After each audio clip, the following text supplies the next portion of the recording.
പിതാവിൻ്റെയും പുത്രൻ്റെയും പരിശുദ്ധാത്മാവിൻ്റെയും നാമത്തിൽ ആമേൻ. പ്രിയപ്പെട്ടവരെ, ഈ നാളുകളിൽ ഞാൻ കാണുന്നത് കേരളത്തിൽ പ്രത്യേകിച്ച് സഭയിലുള്ളവർക്ക് സഭയോട് വിരോധമാണ്. ഈ സഭ എന്താണെന്ന് മനസ്സിലാക്കാത്തതുകൊണ്ടല്ലേ എന്നെനിക്ക് ചിന്തിച്ചു പോകുന്നു. ആത്മഹത്യകൾ, കൊലപാതകങ്ങൾ, വ്യഭിചാരങ്ങൾ അല്ലെങ്കിൽ ആഭിചാരങ്ങൾ, ബലാത്സംഗം, മദ്യപാനം, ഡ്രഗ്സ്, എല്ലാ തെമ്മാടിത്തരങ്ങൾക്കും ഉത്തരവാദിത്വം സഭയ്ക്കാണെന്ന് പറഞ്ഞ് സഭയെ താരടിക്കുക. പ്രിയപ്പെട്ടവരെ, സഭ എന്താണെന്ന് ആദ്യം അറിഞ്ഞിട്ട് വേണമേ ഈ സഭ എന്ന വാക്ക് ഉപയോഗിക്കുവാൻ. ഈ അടുത്ത ഒരു നാളിൽ ചില ആത്മഹത്യയൊക്കെ നടന്നപ്പോൾ സഭയെ കുറ്റപ്പെടുത്തുക, രൂപതയെ കുറ്റപ്പെടുത്തുക, കാടടിച്ച്. പ്രിയമുള്ളവരെ, ചില വ്യക്തികളുടെ തെറ്റ് മുഖാന്തരം അപാകതകൾ വന്നു. അവരെ തള്ളിക്കോ പറയുകയോ ചെയ്തു, അവരെ കുറ്റപ്പെടുത്തുകയോ കുറ്റം തിരുത്തുകയൊക്കെ ചെയ്തു. പക്ഷേ സഭയെ, കളങ്കമറ്റ സഭയെ, യേശുവിന്റെ നിർമ്മല വധുവായ സഭയെ ഒരിക്കലും നിങ്ങൾ കുറ്റപ്പെടുത്തരുത്. അത് ഒരിക്കലും അത് കളങ്കമുള്ളതാണെന്ന് പറയരുത്. സഭ യേശുവിന്റെ ശരീരമാണ്. അത് വ്യക്തമായിട്ട് നമ്മളെ പഠിപ്പിക്കുന്നുണ്ട്. ആ ശരീരത്തിലെ അംഗങ്ങളാണ് നിങ്ങളും ഞാനും എന്നും ഓർക്കണമേ. അത് വളരെ വ്യക്തമായി പറയുന്നു. 1 കൊറിന്തോസ് അധ്യായം 12:27, നിങ്ങൾ ക്രിസ്തുവിന്റെ ശരീരവും ഓരോരുത്തരും അതിലെ അവയവങ്ങളും ആണ്. അപ്പോൾ നമ്മൾ ഈശോയുടെ ശരീരത്തിലെ അവയവങ്ങളാണ്. ഇനിയും ക്രിസ്തുവിന്റെ ശരീരം എന്ന് പറയുമ്പോൾ അൽത്താരയിൽ ഇതെന്റെ ശരീരമാകുന്നുവെന്ന് വൈദികൻ പറയുന്ന ദിവ്യകുർബാനയിൽ മാത്രമല്ല. അതുകൊണ്ടാണ് വൈദികൻ ജനങ്ങളെ നോക്കിക്കൊണ്ട് ആണ് പറയുന്നത്, ഇതെന്റെ ശരീരമാകുന്നു. അത് ഈശോയുടെ വാക്കാണ്. അതായത് അതിൽ സംബന്ധിക്കുന്നവരെല്ലാം, ലോകമുള്ള എല്ലാവർക്കും വേണ്ടിയാണ് ബലി അർപ്പിക്കപ്പെടുന്നത്. എല്ലാവരും യേശുവിന്റെ ശരീരമാണ്. ശരീരത്തിലെ അംഗങ്ങളാണ്. വലിയവരും ചെറിയവരും, കറുത്തവരും വെളുത്തവരും, രോഗികളും സ്വസ്ഥരായിട്ടുള്ളവരും, ധനവാന്മാരും പാവപ്പെട്ടവരും എല്ലാം ആ യേശുവിന്റെ ശരീരത്തിലെ അംഗങ്ങളാണ്. കൊളോസ്യർക്കെഴുതിയ ലേഖനത്തിൽ നമ്മൾ വായിക്കുന്നുണ്ട്, അധ്യായം 1:18, യേശു ആണ് ശിരസ്സ്, ആ ശരീരം അവന്റെ നമ്മളാണ്, സഭയാകുന്ന നമ്മളാണ്.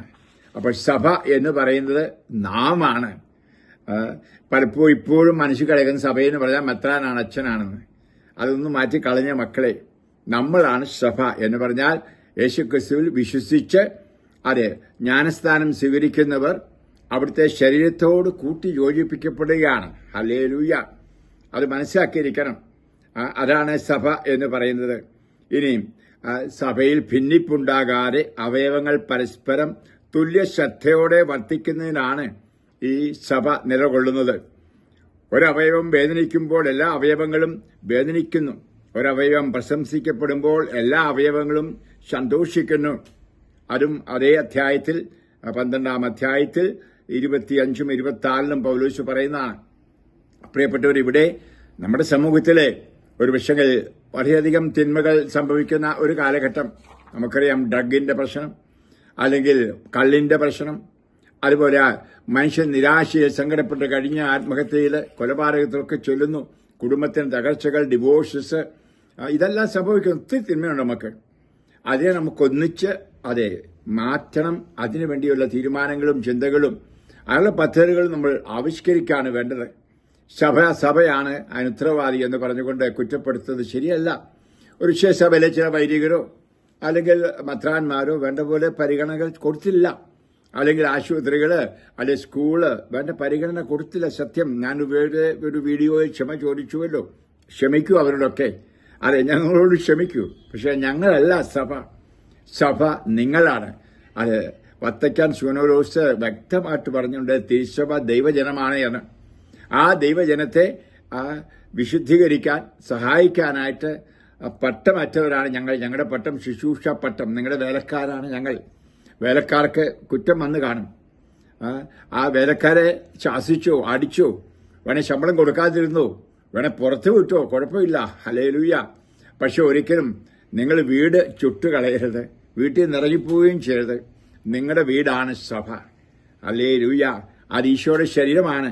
നീ ജ്ഞാനസ്ഥാനം എപ്പോൾ സ്വീകരിച്ചുവോ അന്നു മുതൽ യേശുവിന്റെ സഭയിലെ അംഗം എന്ന് പറഞ്ഞാൽ യേശുവിന്റെ ശരീരത്തിലെ ഒരു കയ്യ്, കാല്, കണ്ണ്, ഒരു തലമുടിതാരായിരിക്കാം നീ ആയിത്തീർന്നു. ഒരു ഭംഗിയുള്ള ആളായിരിക്കാം, ഭംഗിയില്ലാത്ത ആളായിരിക്കാം, ബലഹീനായിരിക്കാം, ബലവാനായിരിക്കാം. എല്ലാവരും ആ അവയവത്തിലെ ഓരോരോ ഭാഗങ്ങൾ ആണ് എന്ന് ഓർക്കണമേ. ഓരോരുത്തരും അവയവങ്ങൾ ആണ്. ആ അവയവങ്ങളെ ദൈവത്തിന് അർപ്പിച്ചുകൊണ്ട് എല്ലാവരും കൂടി പരിശ്രമിക്കണം. ഈ സാമൂഹിക തിന്മകളെ തുടച്ചു മാറ്റുവാനായിട്ട്. ഒരു ആത്മഹത്യ ഒത്തിരി നടക്കുന്നുണ്ട്. എന്താണ് അതിന്റെ കാരണങ്ങൾ? ഒരു അവർക്ക് തളരുന്നു, പറ്റുന്നില്ല പിടിച്ചു നിൽക്കാൻ. അതിനെ പറ്റിയ നമുക്ക് സംവിധാനങ്ങൾ കുറവാണ്. നിരാശ വരുമ്പോഴാണ് ആത്മഹത്യ നമുക്കറിയാം. പ്രത്യാശ നഷ്ടപ്പെടുമ്പോൾ എന്തുകൊണ്ട് നമ്മുടെ ജനങ്ങൾക്ക് ഈ പ്രത്യാശ ഇല്ലാതായി തീർന്നു? അത് വൈദികരായിട്ടോ അല്ലെങ്കിൽ മറ്റ് ശ്രേഷ്ഠന്മാരുമായിട്ടും ഒക്കെ ചിന്തിച്ചിട്ട് കണ്ടുപിടിക്കണം. എങ്ങനെ അതുപോലെ സമാധാനമില്ല, സന്തോഷവുമില്ലാത്തൊരു ജീവിതമായിരിക്കാം. അതുകൊണ്ടായിരിക്കാം ഇതിന്റെയൊക്കെ ഇങ്ങനെയൊക്കെ സംഭവിക്കുന്നത്. ഇനി നമുക്കറിയാം, ഈശോ വന്നത് എന്താ പറഞ്ഞുകൊണ്ടാ? അധ്വാനിക്കുന്നവരും ഭാരം ചുമക്കുന്നവരും എന്റെ അടുക്കൽ വരുവിൻ, ഞാൻ നിങ്ങളെ ആശ്വസിപ്പിക്കാം. അത് നമുക്ക് ആ കർത്താവിന്റെ സന്നിധിയിലൂടെ ദൈവത്തിലൂടെ എങ്ങനെ ബലമായിട്ട് മുന്നോട്ട് പോകാം. ആത്മഹത്യ കൂടാതെ, ഡ്രഗ്സ് കൂടാതെ, കള്ളുകൂടാതെ, ഈ വ്യഭിചാരവും മൂല്യച്ചുരിയും കൂടാതെ പോകാം എന്നതിനെപ്പറ്റി ഒന്നിച്ചിരുന്ന് സമൂഹമായിട്ട് ചിന്തിക്കണം. തിരുസഭ മാത്രം ചിന്തിച്ചാൽ പോരാ, തിരുസഭയ്ക്ക് പുറത്തുള്ളവരൊക്കെ കൂട്ടിക്കൊണ്ട് ഇപ്രകാരമുള്ള സാമൂഹിക തിന്മകൾ മാറ്റാനുള്ള വിവിധ സംഘടിതമായ പ്രവർത്തനങ്ങൾ വന്നേ മതിയാവൂ. ഞാൻ ഈ അടുത്തിടെ ചില ആത്മഹത്യയെപ്പറ്റി കേട്ടപ്പോൾ ഞാൻ ഓർത്തു, അതിനേക്കാൾ ബുദ്ധിമുട്ടി വേദനിച്ച് ജീവിക്കുന്നവരെ എനിക്കറിയാം. ഞാൻ ഈ കരിസ്വാമിലെ കൗൺസിലിംഗ് ഇരിക്കുമ്പോൾ അല്ലെങ്കിൽ കൗൺസിലിൽ ഇരിക്കുന്ന ആരോട് ചോദിച്ചാൽ അറിയാൻ സാധിക്കും. ഏറെ ഭർത്താവിൽ നിന്ന് അടിയും പൊടിയും കൊള്ളുന്നത് എനിക്കറിയാൻ ഒരാൾ 27 വർഷമായി. ഭർത്താവ് കുടിയാണ്, തൊഴിയാണ്, അടി. ഇന്നലെ ഞാൻ ആ വ്യക്തിയെ കുരിശുവര പെരുന്നാളിന്റെ ദിവസം കണ്ടു. ബുധനാഴ്ച അവരിനോട് പറഞ്ഞു, അച്ഛാ ഇവിടെ കാരിശുവാനി ഒന്ന് പ്രാർത്ഥിക്കുമ്പോൾ ഒത്തിരി ശക്തി കിട്ടും. ഇവിടുത്തെ നിത്യാരാധന കപ്പലിൽ പോയിരിക്കും ഞാനൊരു അരമണിക്കൂറെങ്കിലും. അപ്പോൾ ഒത്തിരി ശക്തി കിട്ടും. അതുകൊണ്ട് അതിനൊക്കെ അതിജീവിച്ചു പോകുന്നത്. പലപ്പോഴും ആത്മഹത്യ ചെയ്താൽ ഞാൻ ചിന്തിച്ചിട്ടുണ്ട്. ഈ 2 ദിവസം മുമ്പാ പറയാം, ബുധനാഴ്ച പറഞ്ഞത് മക്കളെ. ഞാനിത് ഓർക്കുകയാണ്. അതുപോലെ എത്രയോ പേരെ ഞാൻ പറയാൻ ആഗ്രഹിക്കുന്നില്ല. ഒരു വിവാഹം കഴിഞ്ഞപ്പോൾ മണ്ടത്തരം പറ്റിയെന്ന് മനസ്സിലാകുന്നു. കാരണം അവന് വേറെ ഒരു ഭാര്യ ഉണ്ടായിരുന്നു. അങ്ങനെ കളിപ്പിച്ചുള്ള ചില വിദേശ വിവാഹങ്ങൾ നടന്നിട്ടുണ്ട്. അവരുടെയൊക്കെ കത്തുകളും ഇമെയിലൊക്കെ എനിക്ക് വരാറുണ്ട്. എന്റെ അച്ഛാ പ്രാർത്ഥിക്കണേ, മടുത്തു ജീവിതം കൊണ്ട്. നിങ്ങൾ ആത്മശോധന ഒന്ന് ചെയ്ത് നോക്കിയേക്കേ. വിഷമങ്ങൾ വന്നപ്പോൾ ചത്തേക്കാം, മരിച്ചേക്കാന്ന് ചിന്തിക്കാത്ത വളരെ ചുരുക്കം പേരെ കാണുള്ളൂ ഒരു വിഷയം നിങ്ങളുടെ ഇടയിൽ. പ്രിയമുള്ള, ഞാനാണെങ്കിലും എന്റെ വൈദിക ജീവിതത്തിൽ തന്നെ ഒത്തിരി തിരസ്കരണവും വേദനയും വന്നു. ഞാൻ ആത്മഹത്യയൊന്നും ചെയ്തില്ലാണെങ്കിൽ ഇപ്പം നിങ്ങൾ സംസാരിക്കുമല്ലോ. അതാണ് ചിലപ്പോൾ ഈ ജീവിതം കൊണ്ട് മടുത്തു എന്ന് എനിക്ക് തോന്നിയിട്ടുണ്ട്. അത് ആത്മഹത്യ ചെയ്താലോ എന്ന് ഞാൻ തൂങ്ങിച്ചാണെന്ന് ചിന്തിച്ചിട്ടില്ല. അത് അങ്ങനെ ഒരു പകവീട്ടൽ ഞാൻ ചിന്തിച്ച് കത്താ കൊണ്ടുവന്നില്ല. എങ്കിലും ദൈവമേ, എന്തിനിങ്ങനെ ജീവിക്കുന്നു? എന്തിനച്ഛനായിട്ടിരിക്കുന്നു? എല്ലാവരും എന്നെ തിരസ്കരിക്കുന്നു, എല്ലാവരും എന്നെ കുറ്റപ്പെടുത്തുന്നു, എന്നെ പിടിച്ചുകൊണ്ടുപോയി, എന്നെ കക്കൂസിലിട്ട് അടച്ചു. അതിനുശേഷം എന്നെപ്പറ്റി കിംവദന്തികളും എന്നെപ്പറ്റി പറയാത്ത കഥകളുമില്ല. ആ സമയത്തൊക്കെ പ്രിയമുള്ളവരെ, സഭയിലുള്ളവരാണ് ഇതെല്ലാം ചെയ്തതും പറഞ്ഞതുമെല്ലാം ഓർക്കണം. വെറുതെക്കാരും വിദേശീയരും ഒന്നും അല്ല പ്രിയമുള്ളവർ. അപ്പോഴെല്ലാം അതുപോലെ പിന്നെയും വേറെ ഒത്തിരി എല്ലാ സംഭവങ്ങളും ഉണ്ടായപ്പോഴെല്ലാം ഞാൻ ക്രൂശിതനായ ഈശോയിൽ ആശ്രയം വെക്കുമായിരുന്നു. എല്ലാം ഈശോയുടെ മുഴുശിൽ അർപ്പിക്കും. അല്ലെങ്കിൽ കുർബാന അർപ്പിക്കുമ്പോൾ, അല്ലെങ്കിൽ ദിവസക്കാരുടെ സന്നിധിച്ച് കമന്ന് വീണ് പ്രാർത്ഥിച്ച് ശക്തി നേടും. അങ്ങനെയുള്ള ഏറെ പേരെ എനിക്കറിയാം. വൈദികരെ മാത്രമല്ല, ഞാൻ എന്റെ കാര്യം മാത്രമല്ല, എനിക്ക് ഒത്തിരി പേര് വളരെ വളരെ കുടുംബത്തിൽ നിന്ന് പുറന്തള്ളൽ ഇറക്കി വിട്ടവര്, അല്ലെങ്കിൽ ഭർത്താവ് ഇങ്ങനെ ഞാൻ പറഞ്ഞല്ലോ വേറെ വ്യഭിചാരത്തിൽ അയക്കുന്നവർ, മദ്യപാനത്തിൽ അയക്കുന്നവർ, പൂരയിട്ട് ചതച്ചത്. ഇതൊക്കെ സമൂഹത്തിൽ മാറണം. ഈ സമൂഹത്തിലെ തിന്മ മാറ്റിയേ മതിയാവും, നിശ്ചയമായിട്ടും. അപ്പോൾ അതിന് സഭയെ എന്തിനു കുറ്റപ്പെടുത്തുന്നു? വൈദികരെ താരടിക്കുന്നു പൊതുവായിട്ട്. ഇനി അതിലെങ്കിലും ഒരു വൈദികനെങ്ങാനും ഇൻവോൾവ് ആണെങ്കിൽ ആളിനെ പിടിക്കൂ. ഓക്കെ, നല്ല കാര്യം, അങ്ങനെയൊക്കെ ചെയ്യുന്നുണ്ട് നിങ്ങൾ, നല്ല കാര്യം. പക്ഷേ എല്ലാ വൈദികരും അങ്ങനെയാണ് എന്ന് പറയരുത്. അതാണ് എനിക്ക് പറയാനുള്ളത്. വീണ്ടും ആ വീഡിയോയിൽ പറഞ്ഞ പോലെ എല്ലാം നിങ്ങൾ ജനറലൈസ് ചെയ്യരുത്. അതൊന്ന് അതുപോട്ടെ. പക്ഷെ സഭയാണെന്ന് പറയരുത്, ആ വാക്ക് ഉപയോഗിക്കരുത്. സഭ എന്ന് പറഞ്ഞാൽ ഈശോയുടെ ശരീരം. അത് മനസ്സിലോർക്കണം. സഭയെ കുറ്റപ്പെടുത്തി, സഭ നിന്റെ വീടാണ്, നിന്റെ കുടുംബമാണ്, നിന്റെ ശിരസാകുന്ന യേശു, നിന്നെ അനുഗ്രഹിച്ചുകൊണ്ടിരിക്കുന്ന ഈശോ, അത് സഭയിലാണ്, അതാണ്, ആ കുടുംബത്തിലാണ് നീ എന്ന് ഓർക്കണമേ. സഭയെ തകർന്നാൽ നീയാണ് തകർന്നത്. നിന്റെ കുടുംബത്തെ പറയുന്നത് ഗ്രാഹിക സഭ എന്നാണ്. എന്ന് പറഞ്ഞാൽ നിന്റെ കുടുംബ കൂട്ടായ്മ ഈശോയുടെ ശരീരത്തിലെ ഒരു അവിഭാജ്യ ഘടകം. അവിടുന്ന് എല്ലാ തിന്മകളെയും മാറ്റേണ്ടത്, അവിശുദ്ധതകൾ, വ്യഭിചാരങ്ങൾ, അശുദ്ധികൾ, അതുപോലെ ശുദ്ധിയായ പടങ്ങൾ, പോണോഗ്രഫി, നീലചിത്രങ്ങൾ, മദ്യം, അതുപോലെ തന്നെ ലഹരി പദാർത്ഥങ്ങൾ, ഇതൊക്കെ ഫ്രിഡ്ജൊക്കെ ഒന്ന് പരിശോധിക്കണം, അവിടെ എല്ലാം കുപ്പിയല്ലേ ഇരിക്കുന്നത്.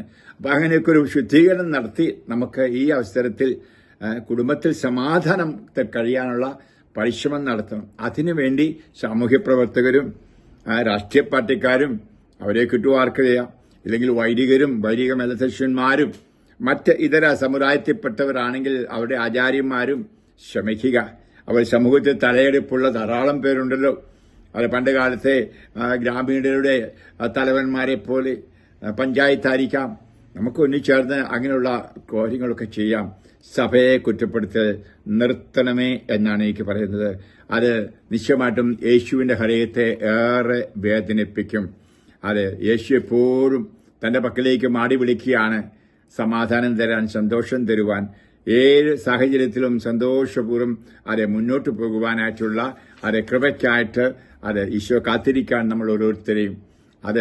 ജാതി മാത ഭേദ റീത്തുമെനിയെ അവന്റെ അടുക്ക ചെല്ലൂ, കവന്ന് വീണ് പ്രാർത്ഥിക്കൂ, അവൻ ശക്തി തരും. അങ്ങനെ ശക്തിയാ പോകുന്ന അനേകരെ എനിക്കറിയാം. അത് വൈദികരുടെ ഇടയിലുണ്ട്, കന്യാസികളുടെ ഇടയിലുണ്ട്, വിവാഹിതരുടെ ഇടയിൽ, ഭാര്യമാരുടെ ഇടയിലുണ്ട്, ഭർത്താക്കന്മാരുടെ ഇടയിലുണ്ട്, മക്കളുടെ ഇടയിലുണ്ട്. പ്രതിസന്ധിയില്ലാത്ത ജീവിതമില്ല, കുരിശില്ലാത്ത ജീവിതമില്ല, വേദനയില്ലാത്ത ജീവിതമില്ല. ഇവിടെയാണ് നമ്മൾ ദൈവത്തിൽ ആശ്രയിക്കേണ്ടത്, മനുഷ്യനിൽ ആശ്രയിക്കാതെ. അത് വ്യക്തമായിട്ട് ജെറമ്യാ പ്രവാചകനിലൂടെ പറയുന്നുണ്ട്. ദൈവത്തെ തിരസ്കരിച്ചുകൊണ്ട് മനുഷ്യരിലും മനുഷ്യനുണ്ടാക്കിയ കാര്യങ്ങളിലും ആശ്രയിച്ചു പോകുന്നവർക്ക് ദുരിതമെന്ന് ജെറമ്യാ 17:5. പ്രിയപ്പെട്ടവരെ, നമുക്ക് ദൈവത്തിൽ കൂടുതൽ ആശ്രയിക്കാം, ദൈവത്തിൽ കൂടുതൽ വിശ്വസിക്കാം, ദൈവത്തിന്റെ പരിപാലന കണ്ടുപിടിക്കാൻ പരിശ്രമിക്കാം. ഈ കാലഘട്ടത്തിൽ നമുക്കറിയാം എന്തുകൊണ്ട് ഇതൊക്കെ വർദ്ധിക്കുന്നു. മൂലച്ചുരികൾ, ആത്മഹത്യകള്, കൊലപാതകങ്ങള്, മദ്യം, ഇതിനെല്ലാം കാരണം ദൈവത്തിൽ നിന്ന് അകന്നു പോകുന്നു. പാപം ദൈവത്തിൽ നിന്നുള്ള അകൽച്ചയാണ് എന്ന് ഓർക്കണമേ.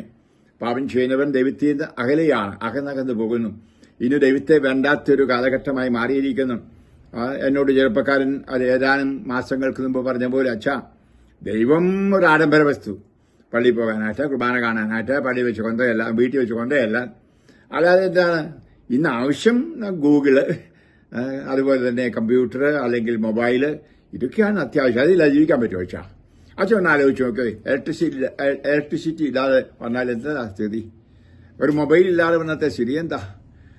അല്ലെങ്കിൽ ഒരു ഗൂഗിൾ ഇല്ലെങ്കിൽ സ്ഥിതി. ഇനിയിപ്പോൾ പറയാൻ പോകുന്നത് കൃത്രിമ ബുദ്ധി, AI. പ്രിയമുള്ളവരെ, അങ്ങനെ നമ്മൾ ഈ യാന്ത്രിക യുഗത്തിൽ യന്ത്രത്തെ ആശ്രയിച്ച് നമ്മളും യന്ത്രം പോലായിട്ട് തമ്പുരാനിൽ നിന്ന് അകന്നുപോയി. ഇതൊരു വലിയ സത്യമാണ്. ഇന്നത്തെ ഏറ്റവും വലിയ ബാൽ എന്ന് പറഞ്ഞ പഴയ നിമിത്തിലെ ഒരു ദുർഭൂതം, പിശാച്.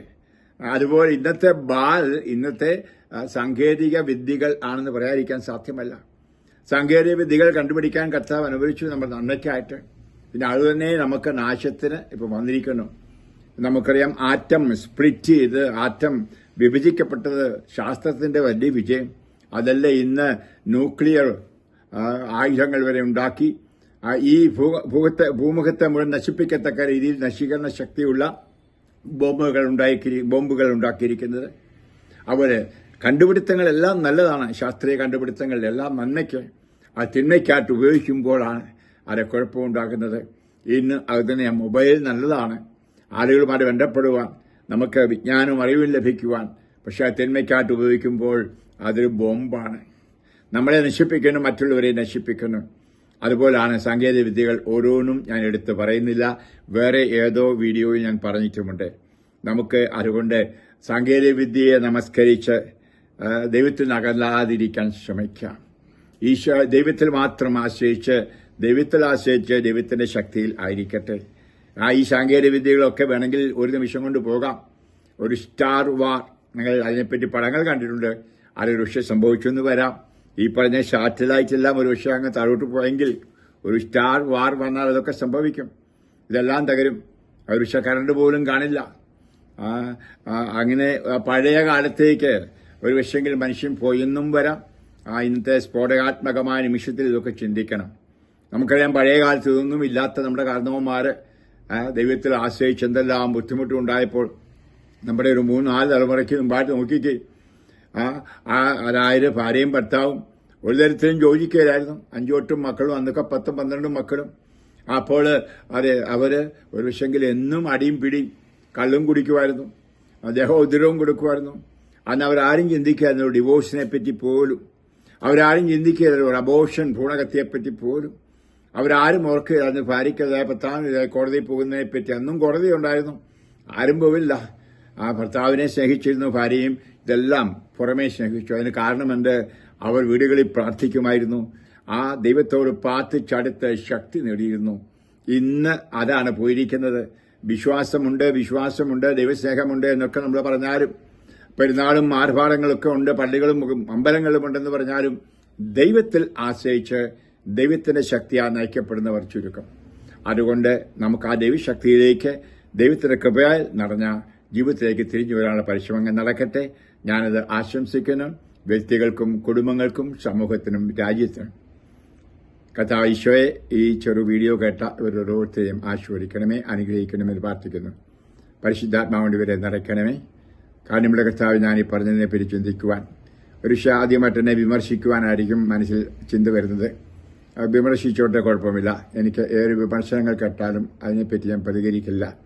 ഈശോ ഒന്ന് മാത്രം ഞാൻ പറഞ്ഞതിന്റെ ഉദ്ദേശം ഇത് മാത്രമാണ്. ദൈവത്തിൽ ആശ്രയിച്ചുള്ള ഒരു ജീവിതം.